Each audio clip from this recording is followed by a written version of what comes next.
I'm Greg Giuliano. I'm an executive coach, organizational change consultant, and author. I believe leaders have the power to shape the future and change people's lives. I also believe people who challenge the status quo and go beyond usual and ordinary are rare. They're willing to go to the edge and push farther, over and over again. When I find these ultra leaders, I love to talk with them. In each episode, I talk with ultra leaders to learn how they do what they do and how they keep growing as leaders.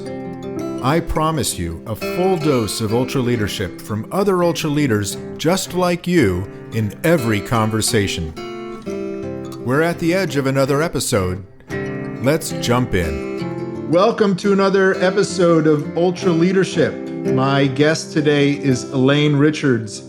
Elaine is COO at 37Signals, the makers of Basecamp and Hey. Before that, Elaine was EVP and head of business operations at Cars.com. Elaine has a track record of driving growth, operational excellence, and competitive distinction in B2B and B2C digital media and technology businesses. She has over 15 years of experience successfully leading multi-million-dollar P&Ls in progressive leadership roles across every function, including strategic planning, sales, marketing, operations, customer service, product development, culture leadership, and talent development. A true collaborator and mentor, Elaine enjoys building and working with high-performing teams and cultures that deliver business and revenue goals and meet the needs of target customers. She also gives back to the community. She serves on a number of boards, including the boards at A Better Chicago, Broadway Across Borders, and the Executive Advisory Board for the College of Business and Technology at Northern Illinois University. I am really excited about our conversation today. Welcome, Elaine. Thanks, Greg. What a generous introduction. Oh, we could spend the whole time talking about Broadway Across Borders, but probably you and I might be the only two that would enjoy that conversation on the call. So we'll save that for another time. Absolutely. But I would love to learn more about that. So I'd like to jump in because as you and I have spoken and I was putting together this introduction, you have played so many different roles in organizations in your career. I'm curious that as you have risen now to enterprise level leadership, what's the through line that you have noticed that these are the beliefs and the behaviors that have been consistent and necessary for you to succeed in these different roles at different levels in an organization? Sure. It's interesting that you bring this up. I think a lot of people encounter this shift in mindset that needs to happen. And it's a little bit of a challenging one, right? Which is as you progress in your career and you move upward and across organizations, generally speaking, you start out because you build an expertise in a particular functional area, right? I'm a marketer, I'm a sales leader, I'm an operations leader. And as you start to work across bigger teams and cross-functionally, you have to be willing to kind of let go of that notion of being the smartest person in the room, if you will, and really have it be more about your ability to bring teams together, to find the other smartest people in the room, and to get them together to work toward a common goal and a common purpose. And it's really tough, right? Because we all believe that we become known for this area of expertise, and that's what we're rewarded for. We want to do well. We want to bring that forward. But that actually becomes not the job. As I said, especially as you move across functions and you have multifunctional responsibility and that kind of thing. And it's just really hard to let go of. Yeah, well, it is a hard step for folks to take. So how did you do it? What worked for you? Let's give the audience a tip. Well, I think I had the good fortune of some really great mentors who I think did some generous, thwapping across the head and being like, hey, dummy, this is not what you're here for, and pointing me in the right direction. I also think if you can just visualize the job differently and you can say, look, my job is actually not to have the answers. If I'm the one providing the answers in the room, I actually failed. And you really take a hard line with yourself, right? And say, my job is to get the answers out of other people and have this be as little about me as possible. I think that's a good thing to remind yourself and sort of keep yourself on the right track. Yeah, well, and especially like a lot of the times, the answer. Oh, yeah. And it's like, I want to tell them the answer. And you can't. So you're paying attention to the process more than the content. Yes, that's really well said. I absolutely agree, right? If you can build a good process, you can, what's the old adage of, teaching people how to fish kind of thing, right? If Yeah. you focus on that, I think you're building leadership teams around you for the long term. If you answer the question, even if you know the answer, then all you've done is proven that yet again, you can answer the question, which is great if you would like to do that and be in this particular role, in this particular organization, providing all the answers here to forward. And I don't think that's anybody's, in anybody's best interest. Yeah. So the other piece in terms of the role of a people manager, I'm curious what you think about just how it's changed. And just in the last 5 years, when you think about managing pre-pandemic versus now, where you have more dispersed teams, you have more people working remotely, you have a hybrid situation in organizations. What do you see as the changes in you're running operations for an organization? Sure. What's your expectation for people managers in this new world that we are creating as we go? Yeah, the burden on people managers has really gotten higher, particularly as we've gone more remote and more hybrid. And I don't know that everybody realizes this. There's interesting academic literature, and I think you and I talked once. I'm in the process of a doctoral candidacy in business. And one of the things we research a lot is different kinds of leadership. So there's transactional leadership, right? I tell you to do a thing, you do the thing, we check the box, we move on. And then there's transformational leadership where we focus more on, do I communicate a vision and a purpose and a value to you that you find useful and empowering, and then you're able to work more autonomously. And so the challenge is to get that higher level transformational leadership done in these virtual and remote environments. There's this way higher burden on the leader to say, what vehicles am I using? Not even say what vehicles, to use all the vehicles, let me say, right? To communicate what my vision is, what my expectations are, what my feedback is to my teams and my employees in a way that didn't exist before, right? Because previously, if you assume most of us were working in person and you see your supervisor at some level, right, on a regular basis, that communication is really easy to get done, right? I can see my boss go by. I can take the visual cues. In a 2-minute conversation in the hallway, I can take the directional cue. There's no serendipity anymore. So now it flips to me, the leader. I need to use the virtual chat, the video conference, the in-person, the in-person meetings that I can get, the emails, the documents, whatever it is. I need to use all the things because I can't be sure of what you're going to get and when. And so the only way to communicate effectively, particularly over a larger organization, is to do more of it more of the time.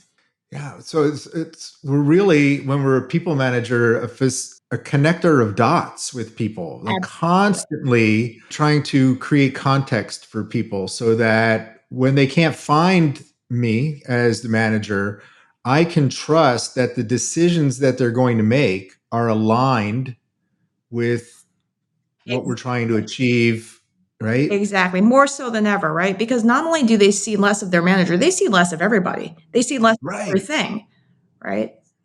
So, yeah, across the organization. And I think this is why, although employees consistently report, right, that they enjoy working from home, working remotely, all that flexibility, and managers say consistently that they're uncomfortable, or I won't say all of them, right? But there's a strong number of them that talk about being uncomfortable and they can't put their finger on it. But I'm confident that this is what it is, and where we see, let's call it more wobbly, more insecure outcomes, right? It's because that context, there are not enough avenues being employed for that context. Yeah. If my job is to align people, the lion's share of my time is just spent aligning people. Right. I think that we're asking a lot of managers today to do that, and they're just so uncomfortable themselves and lack confidence because it's a new world for them too. And so how are we helping our people managers to close their knowledge and skill gap to give people what they need in order to show up and shape their work, do their best stuff? Absolutely. I think what we're seeing in the survey results is independent contributors know what they need to do to be successful, and they're very comfortable doing it.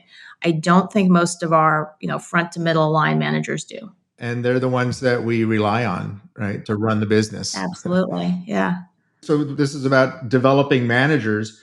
You're back in school learning. So you are all about, you're a lifelong learner.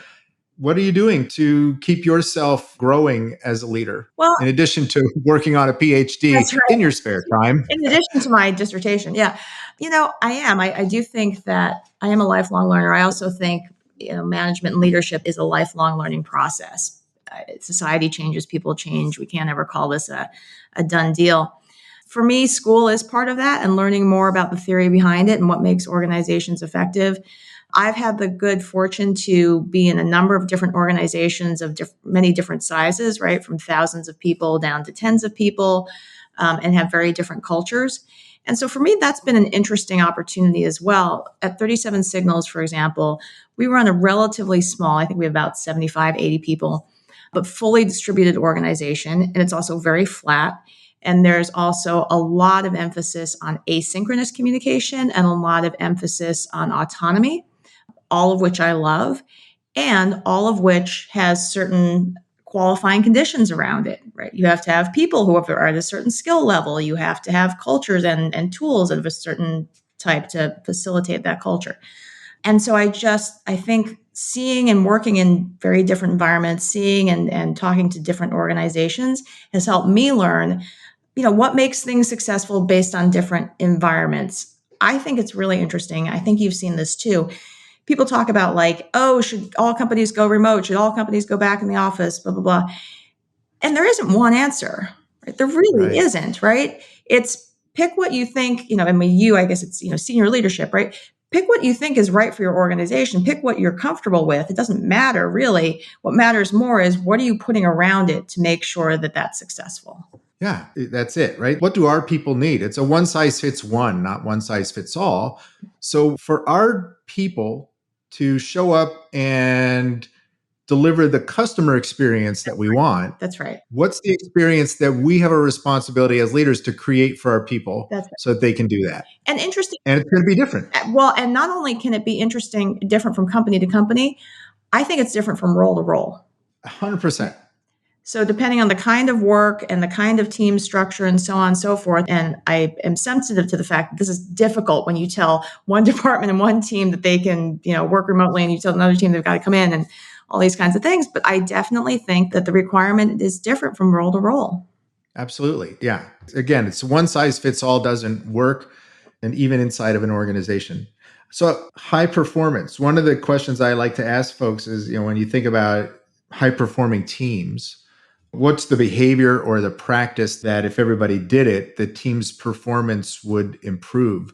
I'm going to flip that on you. So don't answer, yeah, I'm going to flip it a little bit. I'm going to ask you, because you've had all this experience, the best team that you were on, what made it the best team?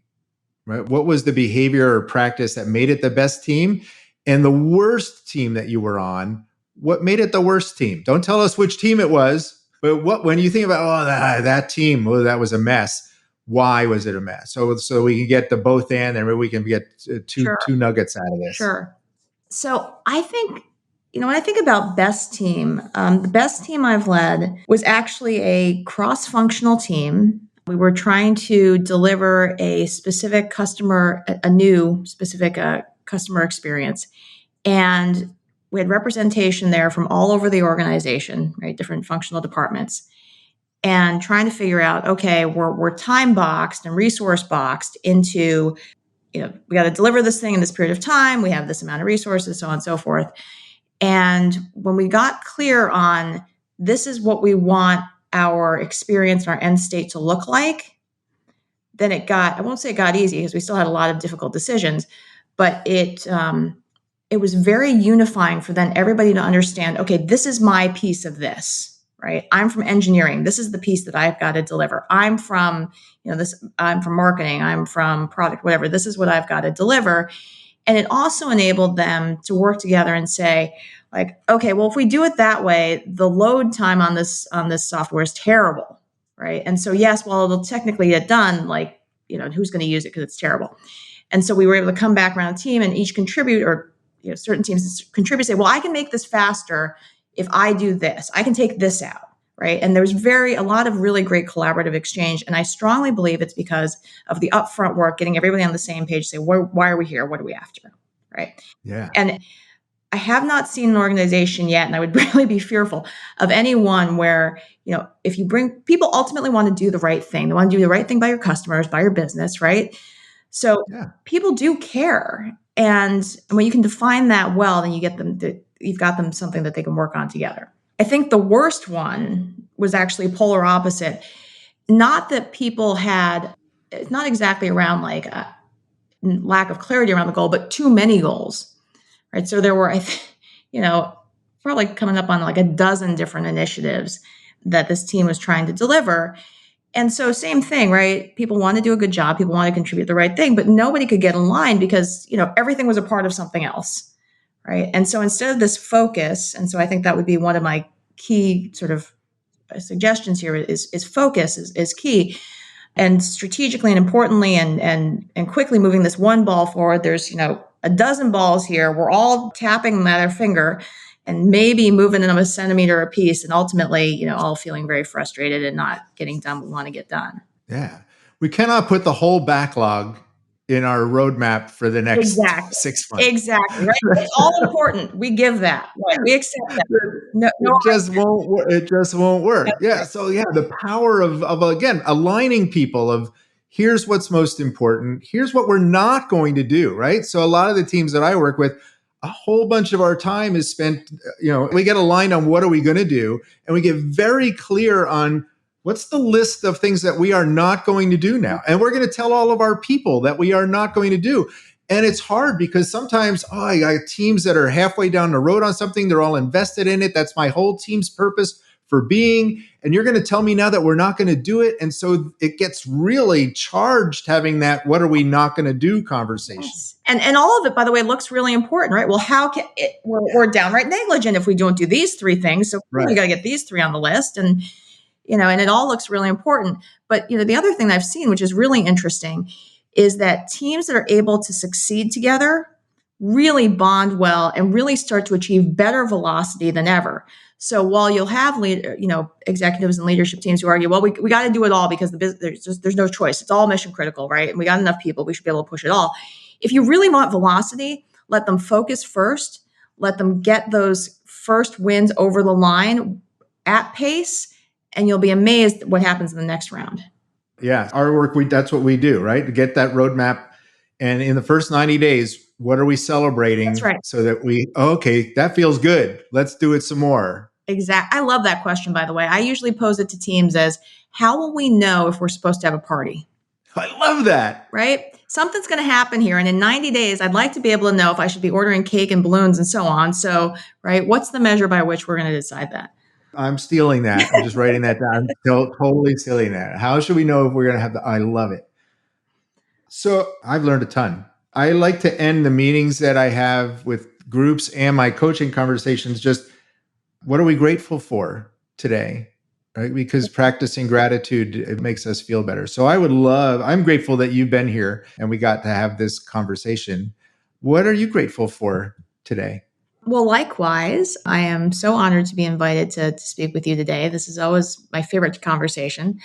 I am really grateful for the variety of experiences that I've been able to have. I don't know if we spoke about this. I came out of undergraduate as a journalism major. I thought that's what I was going to do with my life. I had a very kind of narrow view of it.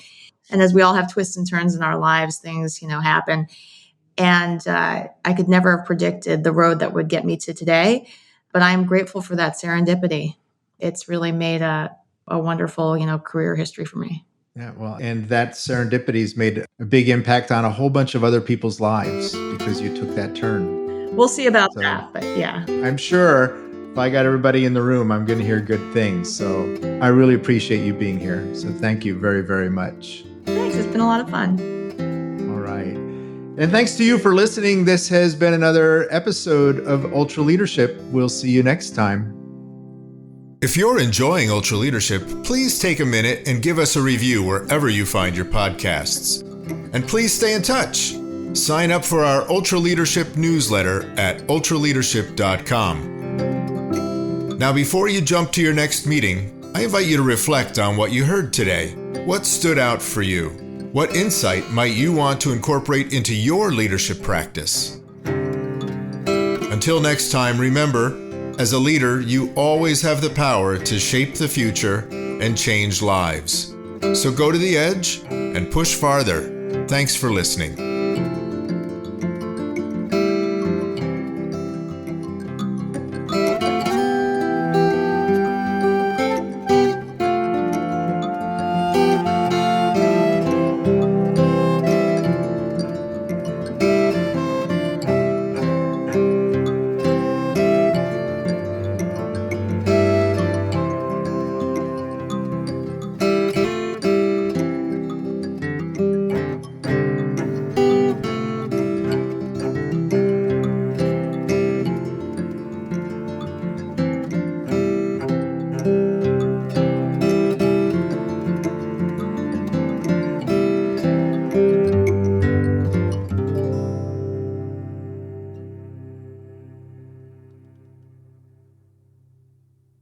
This is thepodcastfactory.com.